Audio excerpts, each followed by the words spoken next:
Welcome to This Week in Health IT. It's Tuesday Newsday, where we look at the news which will impact health IT. Today, we're going to look at the United States of Care's city-level COVID-19 rapid response playbook, and I'm going to entertain a little post-COVID-19 healthcare discussion, if you'll allow me the opportunity to do that. My name is Bill Russell, Healthcare CIO Coach, creator of This Week in Health IT, a set of podcast videos and collaboration events dedicated to developing the next generation of health leaders. Shout out to our channel sponsors, Galen Healthcare, VMware, Starburst Advisors, ProTalent Advisors, Sirius Healthcare, and Health Lyrics, whose investment in This Week in Health IT make our mission to amplify great thinking to propel healthcare forward a reality. This episode and every episode since we started the COVID-19 series has been sponsored by Sirius Healthcare.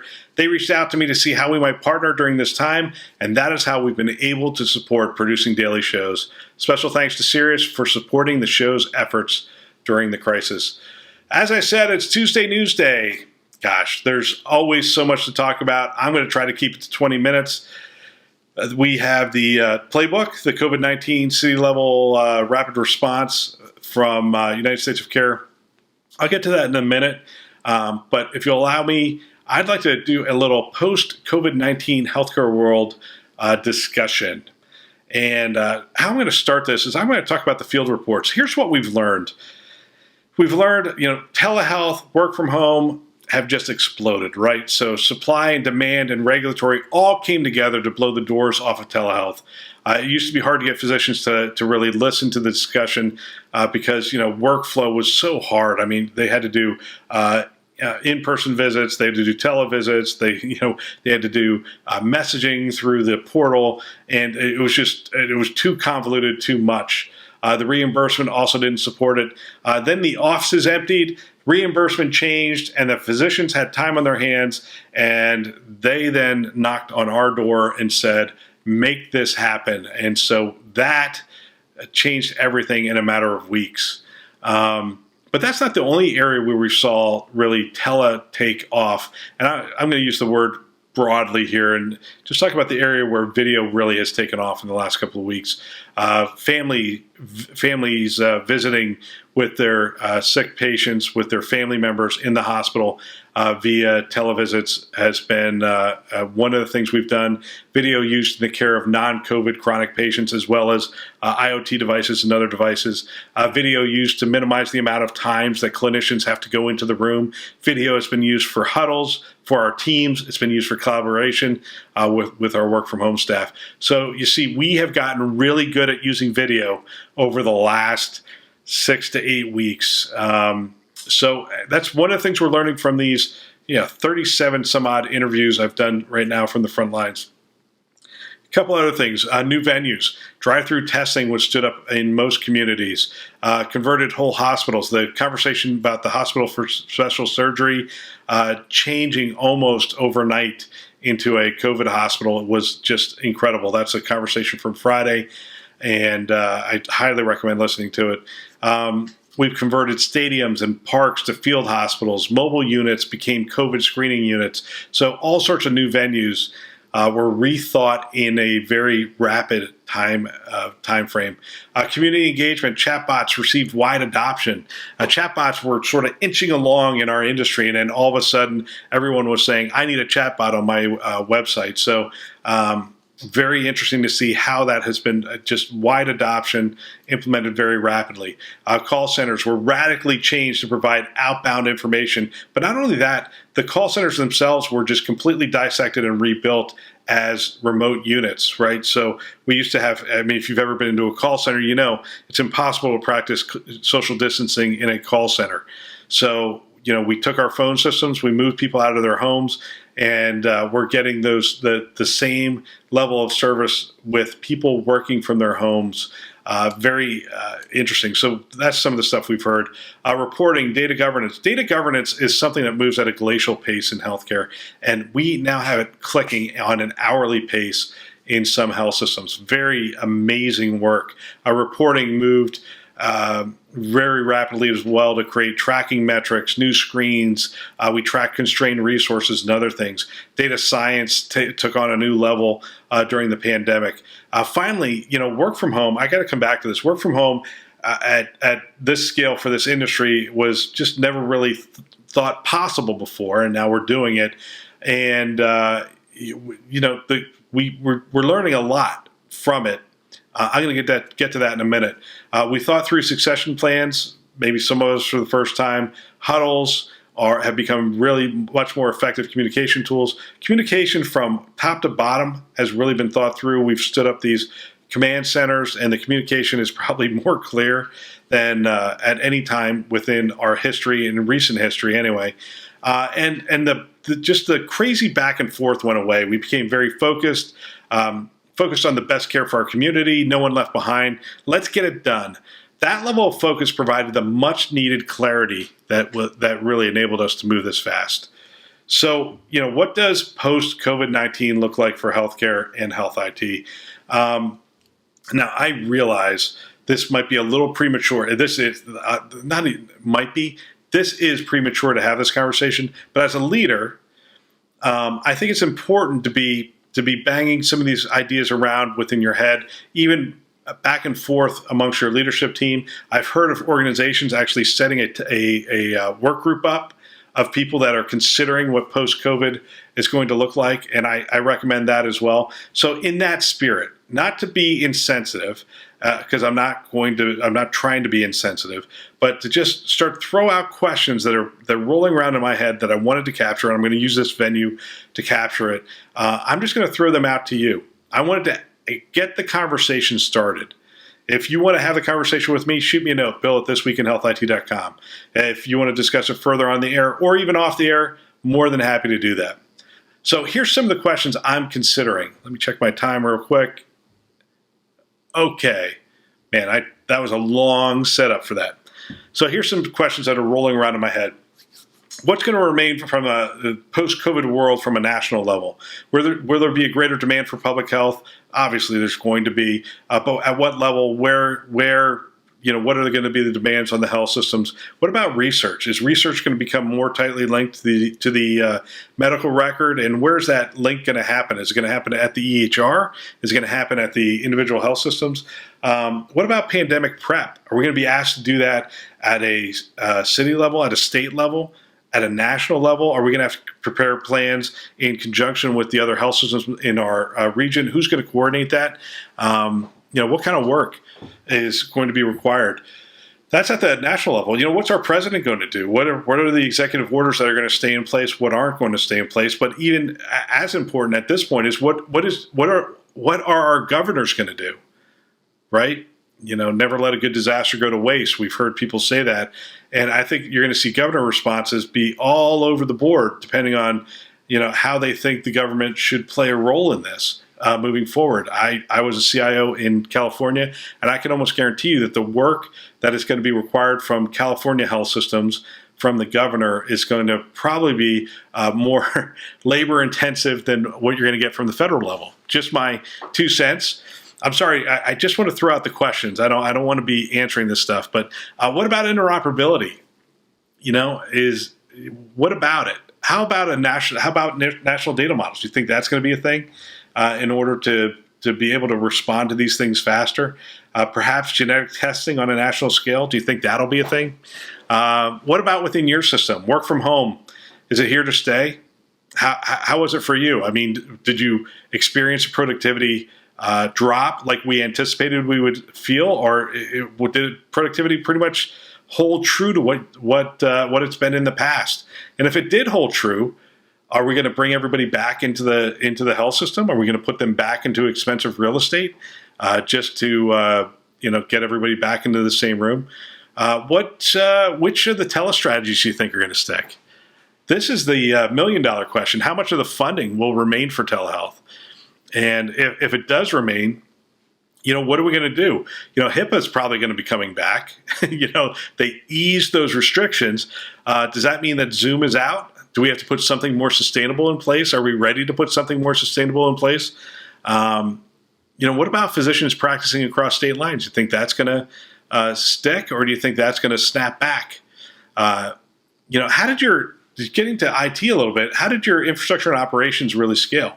Not the stuff that you're telling people, not the stuff that sometimes we hear on the podcast, but the stuff that you talk about in your office behind closed doors. It couldn't have all scaled. I've been in the chair. I understand. I've been in those meetings, right? We have legacy environments. We have a lot of applications. We have a lot of data silos. We have some latency issues. Well, what scaled? What didn't scale? And does that change your strategy moving forward? Are you looking at more application rationalization moving forward? I'm curious about your EHR strategy. How did your EHR strategy hold up during this? Do you need your hosted EHR to be closer to you? Was it too far away? Was there too much latency in response as you scaled it up so rapidly? Maybe some of you, do you need your EHR to be hosted, period? Maybe you have it in-house and it didn't scale real well. Or maybe you had it in-house and it scaled perfectly. Just some of the questions I'm curious about. Did your work from home scale securely? Keyword being securely, or did it just scale? Did you just throw security to the wind and say, we've got to do this, let's get this scaled up? And now you're sort of looking at it going, well, we cut some corners there. Let's talk about the competitive landscape. These are just questions that are bouncing around in my head.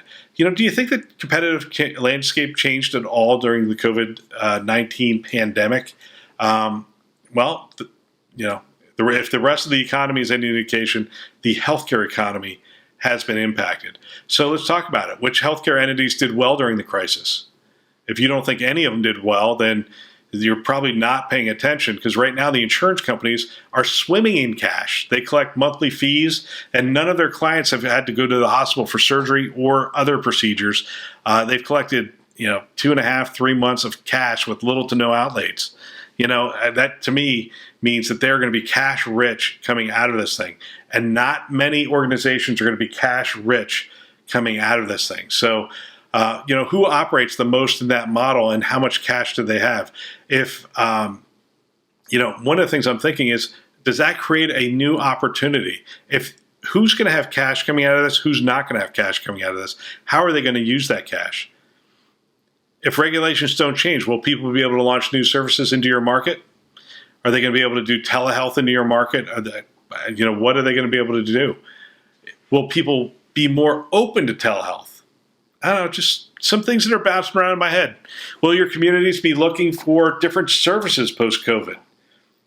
Right? If your doctors say, hey, I want to go back to seeing patients in-house, and people say, no, I want to keep doing telehealth, are we going to do that? Is that something that, are they going to say, look, I like the drive-through testing. I want the drive-through testing for flu season. Makes sense to me. Why would I go sit in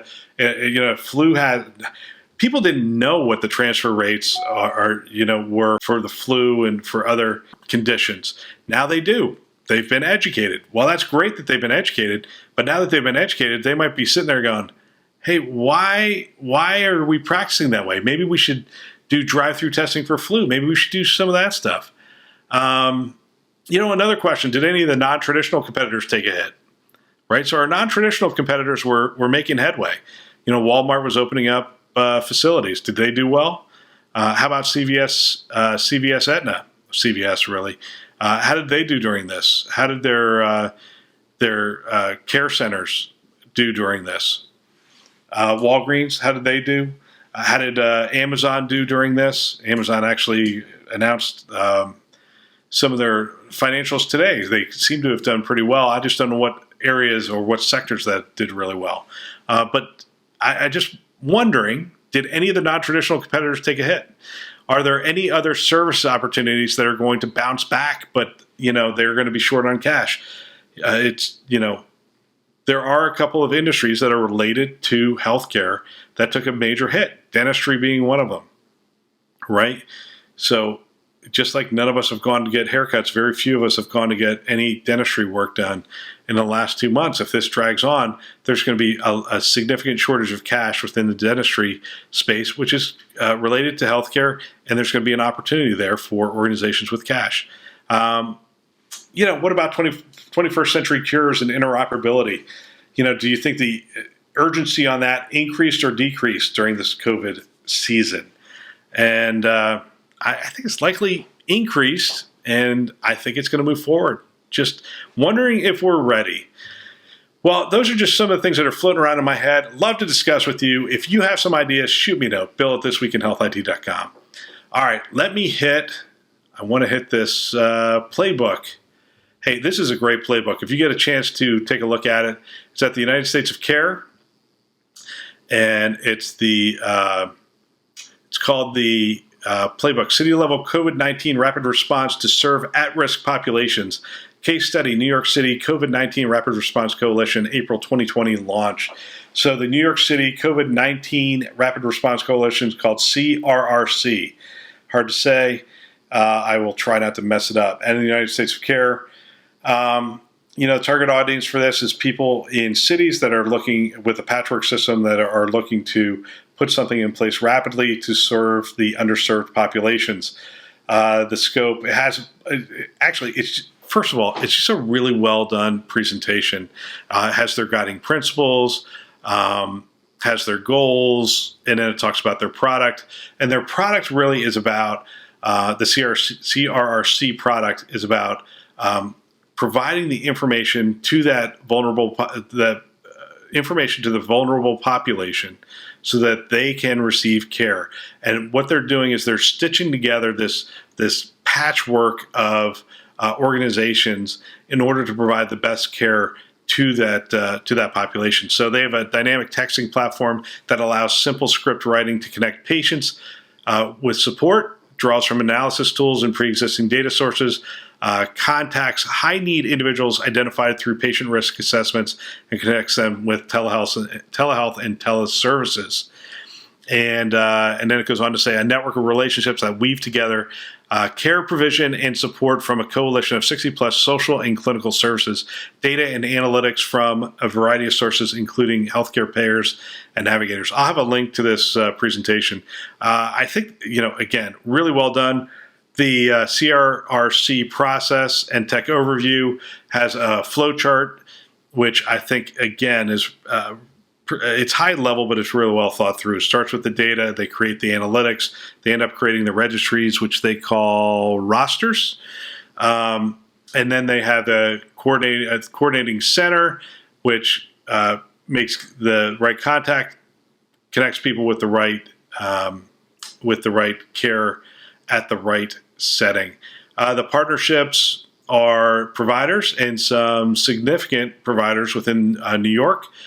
Payers, social services, alternate care providers, legal, capital, and project management, technology providers, delivery, Uber, Lyft, CVS, you get the idea, as well as others. And then they go on and talk about their tactics.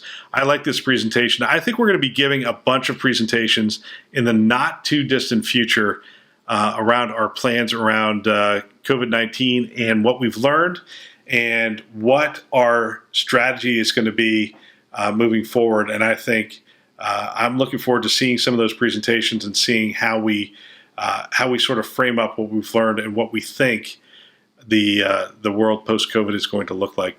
Anyway, great presentation. I really wanted to hit this last story. 2 weeks in a row, I really haven't been able to. National Coronavirus Response Roadmap to Reopening. It's interesting. The idea of reopening is something we all are. We really want to get there, but it's a lot more complex. We don't have enough information right now to really understand. I think there's people on one side that say, hey, let's just open and see what happens. There's others that's like, let's stay self-isolation for another 6 months. Clearly, if we stayed self-isolated for another 6 months, the economic catastrophe would be beyond measure. But on the other side, if we all started going out, I think all the experts would say that we're going to potentially overwhelm the system and have a second wave of second spike, if you will. This article is actually really well thought out. I thought Dr. Scott Gottlieb It's on the American Enterprise Institute. And once again, I just don't have enough time to really go through it. Here's what I like about it. Executive summary starts talking about 4 phases: slow the spread, state-by-state reopening, establish immune protection and lift physical distancing during phase 3, and rebuild our readiness for in phase 4. The reason I like this is it's so well thought out. Has a set of goals, has the triggers to begin each phase, and the trigger to move to the next phase, right? So if you're wondering how the epidemiologists are thinking about this and how they're going to protect, you have a really clear roadmap in this article. So I'll share this link to this article there as well. I think it's a lot more complex than this. I think the doctors and the epidemiologists are absolutely at the table and should have a very strong say in what's going on. And I don't think it's wrong to be talking about the economy, because more people could die, quite frankly, from a economy where you have double-digit unemployment. We've already talked to people on the show about the mental health crisis that's going on right now with people losing their jobs, being stuck at home, not having the opportunity to pursue employment or feed their families, and just these are difficult and complex decisions that people are going to be having to make. Well, that's all for this week. Special thanks to our sponsors, VMware, Starbridge Advisors, Galen Healthcare, HealthLyrics, and ProTalent Advisors, for choosing to invest in developing the next generation of health leaders. This show is a production of This Week in Health IT. For more great content, you check out our website, thisweekhealth.com, or the YouTube channel. If you want to support the show, the best way to do that is to share it with a peer. Send them an email, shoot them a DM, however you do it. Go ahead and share it with somebody. That is the best way to support the show. We're going to be back again with more shows this week. I really thank my friend Drexel Ford for interviewing the security professionals, and that's giving me a chance to catch up on my life and get some things done, and I really appreciate that. Thanks for listening. That's all for now.